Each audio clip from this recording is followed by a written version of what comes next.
We are looking at the story of Joseph, and so far, his brothers hated him, left him in the desert to die, then sold him.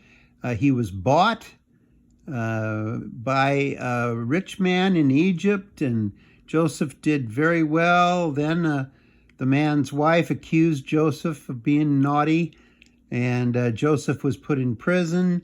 Joseph got a reputation for being able to interpret dreams, and he interpreted Pharaoh's dreams, and because of that, food was stored, life-giving food, and peoples from all over the world came, or that part of the world, came to get food. And among those who came were Joseph's brothers. They did not recognize him. Aha! Then Joseph ordered his brothers to bring to Egypt the youngest Benjamin, who had stayed at home with Jacob. Simeon he bound and kept with him. But Jacob feared he would lose Benjamin and would not agree. Then they found that their money had been returned with the corn, and they were afraid the money they'd used to buy the life-saving food was actually in the bag. So, they did not know that Joseph had arranged this as a trick. At last they had to go to Egypt to buy again, and took Benjamin with them.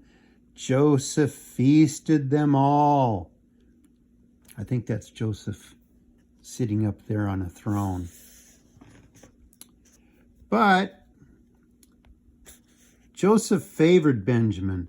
Then on the way home, Joseph's soldiers overtook them and found not only the money, but in Benjamin's sack, Joseph's silver cup. Oh, that's not good.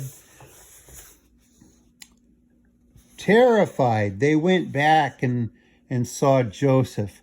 Well, Joseph was done playing tricks on his brothers, and here's Joseph crying and hugging his brothers and tells them, I am Joseph,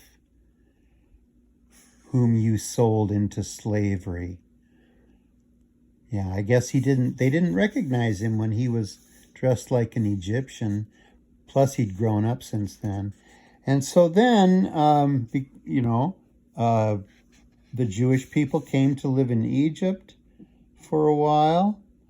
And eventually, they passed away. And then new leaders for Israel, the people of God, came up. But Joseph is a great, great hero of the Bible. He's kind of like Jesus.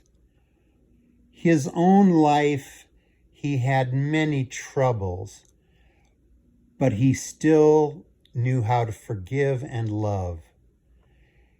Jesus on the cross said, Father, forgive them. They don't know what they're doing.